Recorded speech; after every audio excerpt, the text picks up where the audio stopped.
Pancasila sebagai entitas dan identitas bangsa Indonesia.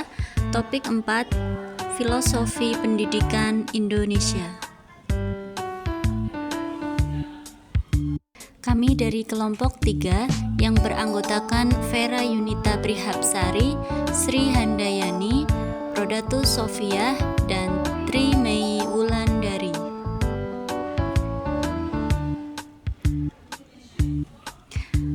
Apa relevansi Pancasila sebagai entitas dan identitas bangsa Indonesia dan perwujudan profil pelajar Pancasila pada pendidikan yang berpihak pada peserta didik dalam pendidikan abad ke-21?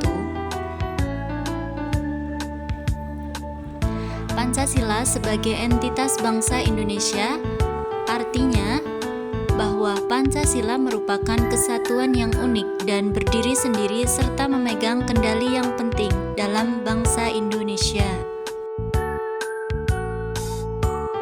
Pancasila sebagai identitas bangsa Indonesia artinya nilai-nilai Pancasila merupakan nilai-nilai luhur yang hidup di dalam masyarakat, yang merupakan falsafah bangsa yang menjadi dasar dan ideologi negara Indonesia, serta menjadi dasar pemersatu dari keberagaman yang ada di Indonesia.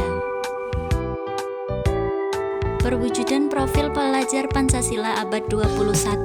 Ada 6 profil pelajar Pancasila: beriman, bertakwa kepada Tuhan Yang Maha Esa dan berakhlak mulia, berkebinekaan global, gotong royong, kreatif, bernalar kritis, dan yang terakhir yaitu mandiri. Beriman dan bertakwa kepada Tuhan Yang Maha Esa dan berakhlak mulia. Pelajar Indonesia yang berakhlak mulia adalah pelajar yang berakhlak dalam hubungannya dengan Tuhan Yang Maha Esa. Ia memahami ajaran agama dan kepercayaannya serta menerapkan pemahaman tersebut dalam kehidupan sehari-hari. Seperti contohnya yang telah dilaksanakan di SD Jamaatul Ikhwan, yaitu membaca Iqra, sholat berjamaah, sholat duha, berdoa sebelum belajar, dan sebagainya. Kemudian elemen kunci berakhlak mulia.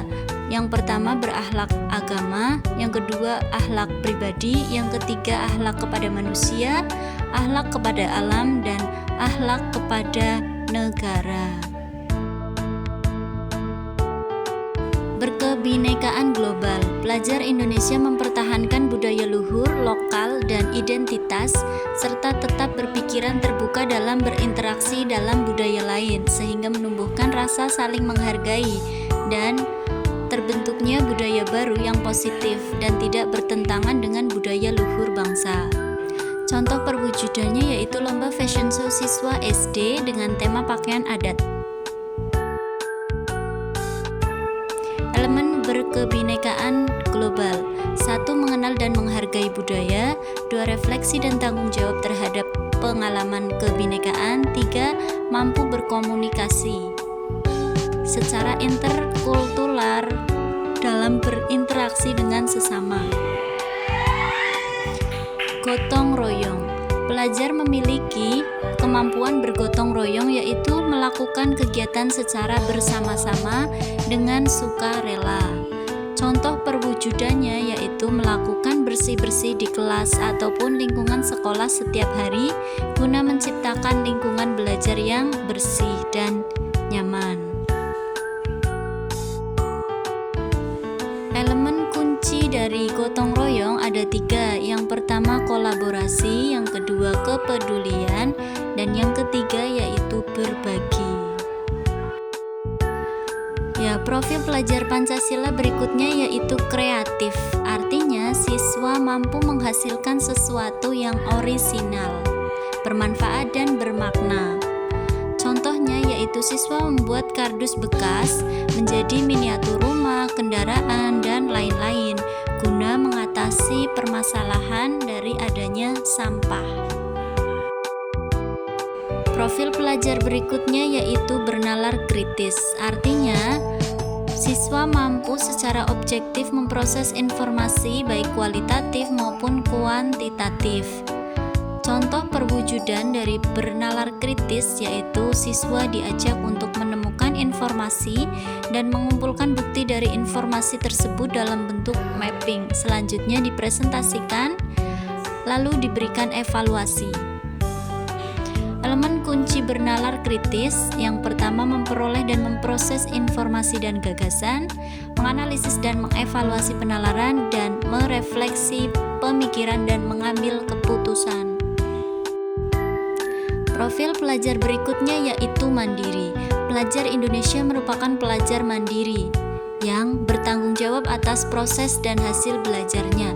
Contoh perwujudannya yaitu siswa dibiasakan untuk mengerjakan tugas individu secara mandiri dan jujur, tidak bergantung pada teman maupun guru. Elemen kunci dari mandiri yaitu kesadaran akan diri dan situasi yang dihadapi dan regulasi diri. Bagaimana mewujudkan profil pelajar Pancasila pada pendidikan yang berpihak pada peserta didik dalam pendidikan abad ke-21? Yang pertama, mengimplementasikan nilai-nilai luhur Pancasila. Yang kedua, lakukan pembelajaran abad 21. Yang ketiga, ciptakan guru profesional. Lalu, ciptakan model pembelajaran berdiferensiasi dan ciptakan pembelajaran yang berpihak kepada siswa. Sekian pemaparan dari kelompok kami. Semoga bermanfaat bagi teman-teman. Terima kasih.